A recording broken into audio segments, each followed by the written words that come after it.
All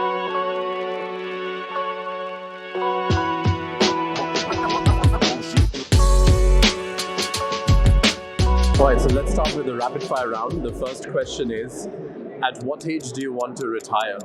I don't know yet. I guess as early as possible.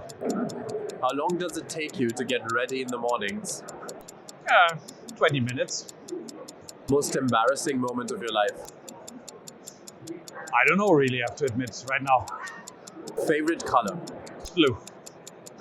What time of day are you most inspired? In the morning. How many hours of sleep can you survive on?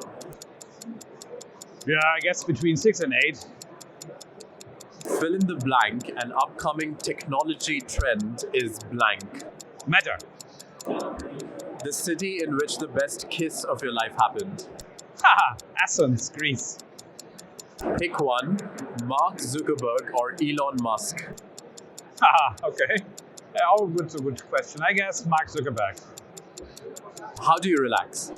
How am I relaxing? Fishing. How many cups of coffee do you drink per day? Too many. A habit of yours that you don't like? A habit of mine that I don't like. Always saying yes. The most valuable skill you've learned in life? Being, communicative and flexible. Your favorite Netflix show? My favorite Netflix show. Oh boy. What was it called? I don't remember the name right now. No, I don't remember. So. One word description of your leadership style?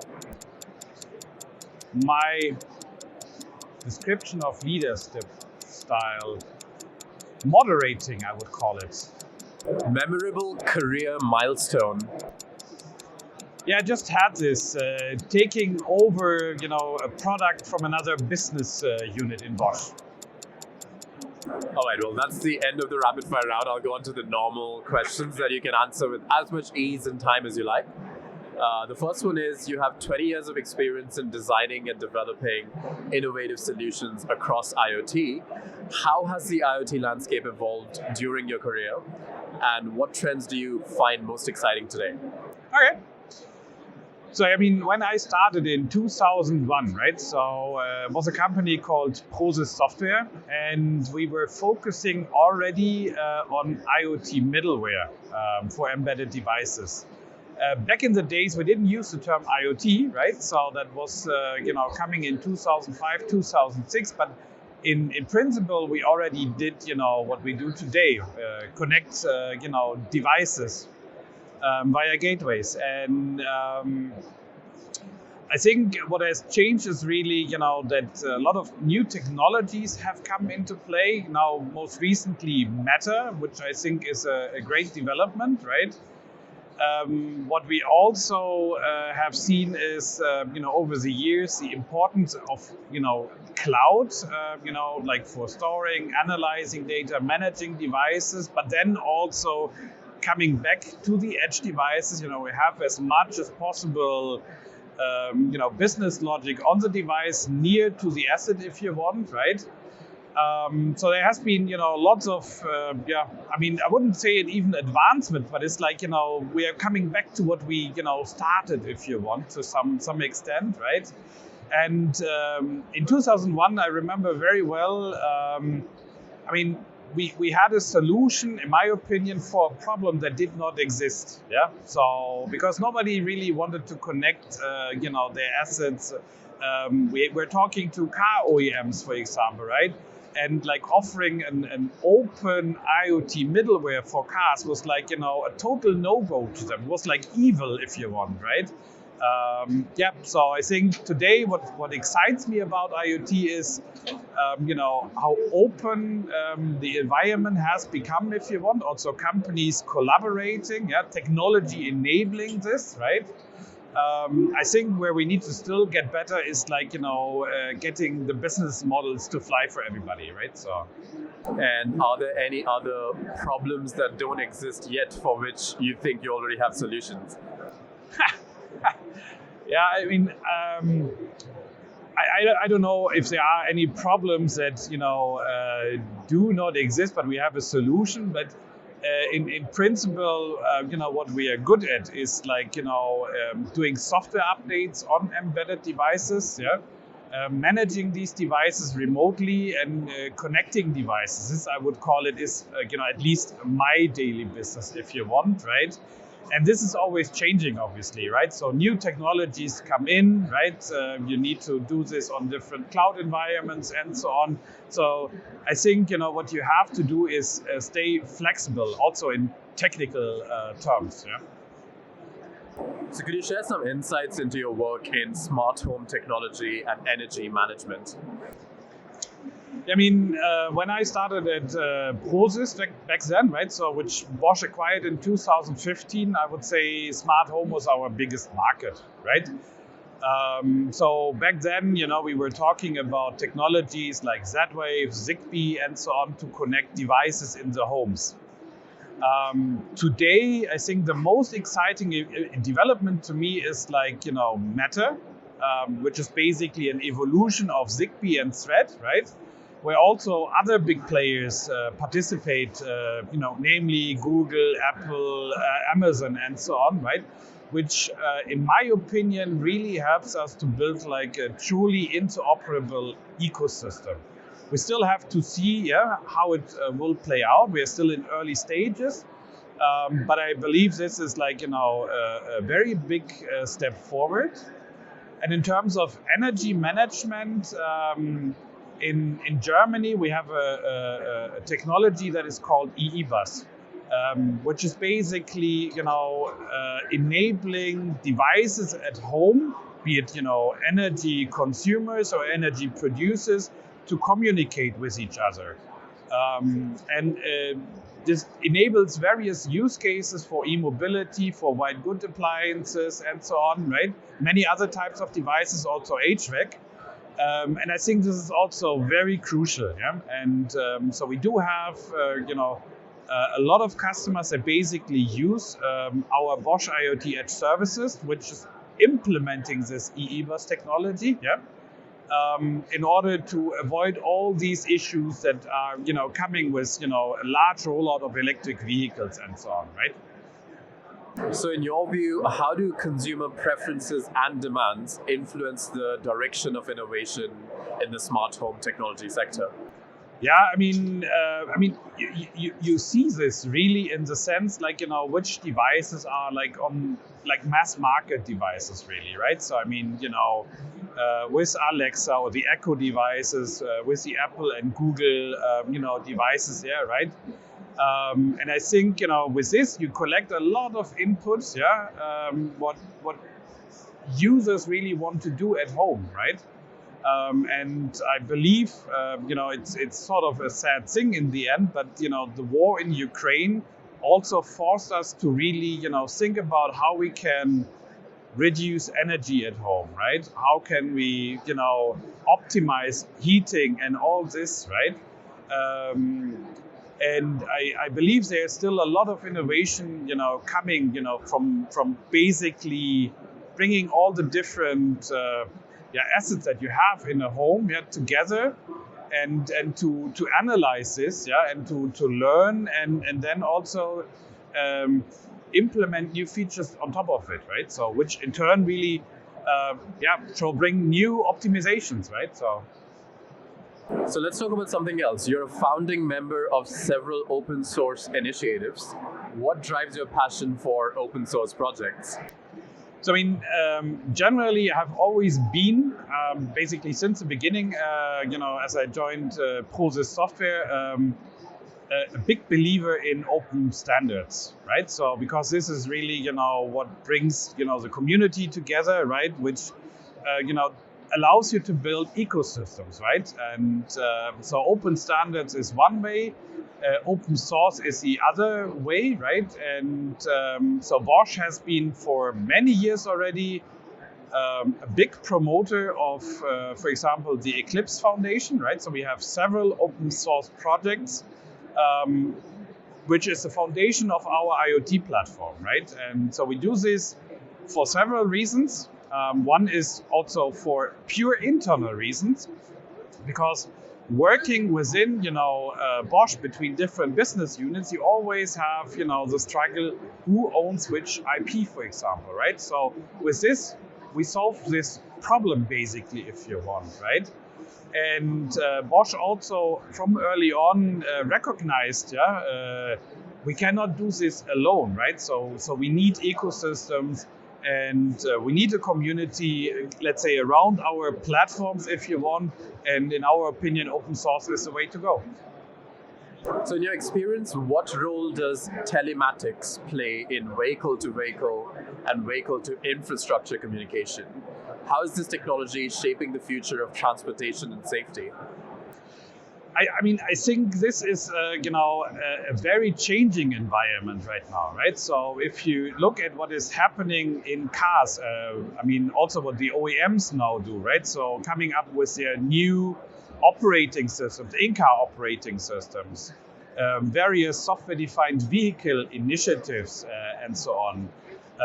The fact that 5G is now, coming or there, if you want, right? So. All this in the end will play towards car-to-car, car-to-infrastructure communication, enabling new services for safety, right? But also, what you call it, location-based services, if you want, right? And we are, for example, working on connected tires right now, which we believe is also, a big thing which is highly underestimated, right? Because a tire is a tire, right? But if you connect it, you can basically add value to it, not just for safety, but also for fuel or energy consumption in the end, right? I think, we still have to see how this ecosystem will play out, right? But cars will be connected, cars will be electric, cars will be, software defined, right? So we'll have to see. So tires collecting data seems like a really new concept. Could you talk more on the technology and sensors involved in this data collection process? Sure. So the way this works today, right? So we focus as of now on, for example, trucks, agriculture vehicles, this sort of vehicles where you have like an immediate benefit, where you have companies with fleets, So we basically put a sensor in the tire. It doesn't have to come from Bosch. Also, lots of tire manufacturers already have their own sensors, right? But what they lack today is really the capability to combine this with data that is coming from the car. And this is where, Bosch comes into play, right? So because we can provide, for example, a telematics unit, we can connect, let's say, the sensor basically, collect the data from the car, see, with analytics, what's the wear and tear of the tire, can, give recommendations for like how much pressure, the tire should have in order, for example, to reduce fuel consumption and things like this, right? So it's rather simple. In the sensor itself, talks Bluetooth Low Energy. Today could also be some other wireless technology. Then we have a receiving unit that collects the data, and then the telematics unit basically, combines data from the vehicle with the tire sensor, and we send it, if you want, to the cloud to do some, analytics around it and give, recommendations, warnings, whatever is necessary. So real-time analytics is often discussed, but what are the specific challenges in implementing it? And how does it differ from analyzing historical data? Yeah, the thing is, it depends. It's like a broad question here, right? But depending on the use case, right, you get a lot of data.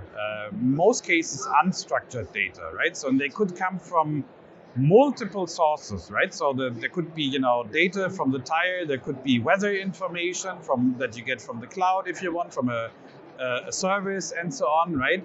And especially in safety critical use cases, right? So you need this real-time capability, right? And that means basically you have to do this as close to the edge, yeah, where the use case is happening, right? So that's basically what we try to do, right? Use the analytics, yeah. We get unstructured data from different sources. We sort of do our analytics at the edge, right, and then basically add value to the specific use case. So could you share a specific project or use case where Bosch has successfully implemented real-time analytics, demonstrating its benefits in practice? I mean, there are probably many use cases that I'm not even aware of, right? So the tire, use case is one example, right? So especially for safety critical, use cases, right? So the tire is about to blow, for example, right? So I mean, this you don't want to get from the cloud, right? But there are also many use cases, especially in factories, right? So where you get like lots of data from multiple machines, right? You want to do like predictive maintenance, for example, right? So meaning, for example, one machine, let's just say, is heating up for unknown reason, yeah? And you want to sort of, analyze what is the root cause, right? This is what you can do basically, if done right, yeah, what you can do with real-time analytics at the edge, right? So let's talk a bit about SaaS and PaaS. So SaaS and PaaS are crucial components of modern software development. How do these services contribute to the success of IoT projects, and what challenges do developers face when working with them? Yeah, I think this is a good question, because I mean, if you look at it, what has happened in the past few months, I guess, right? So many players, basically, let's say, stop their IoT business, or there is some kind of consolidation ongoing, right? And I believe one of the reasons is really, especially when you have a SaaS or a PaaS offering, you have infrastructure cost, right? So I mean, you build it for like a large amount of customers, for large amounts of data coming in, and so on, right? I think the problem that many players had is really the fact that this was too expensive, and they didn't get any profit, or not enough profit out of it, right? I believe it's still crucial to have IoT platforms as a service available, right? Especially when you start with small volumes, right? But what we do see now is that a lot of customers are interested in, for example, on-premise deployments to manage their cost in a better way, if you want, right? So that's, I guess, my answer to this. So what advice would you give to organizations seeking to navigate the complex landscape of SaaS and PaaS integration within their IoT initiatives? I mean, it depends on the maturity, obviously, right? So if you start from zero, I would suggest to get advice, right? So, I mean, it doesn't need to be like an expensive, let's say, a consulting company, right? But companies that have experience, in building, deploying this type of systems, I would call it, right? And discuss the use case, discuss potential deployment models, and what it means in terms of costs, right? And so on, right? I mean, in the end, right? So the business model is crucial, right? So and you need to, let's say, obviously start small, but you need to think how you grow and how also your costs develop, right? And this is difficult exercise, obviously, right? So ambient assisted living is an area of growing importance, especially in aging societies. How can IoT technologies improve the quality of life for elderly individuals? I think, I mean, since I've done my first ambient assisted living projects in the early 2000s, if you want, right? So in the end, right? So there's a lot that can be done for safety, if you want, for the elderly people, right? So be it sleep, be it if they fall or so, right? But also to keep them active, so that they are not bored at home and so on, right? So the problem really is not the technology. Technology is already there. There are many companies that have offerings, right? From connected pillows to fall sensors, you name it, right?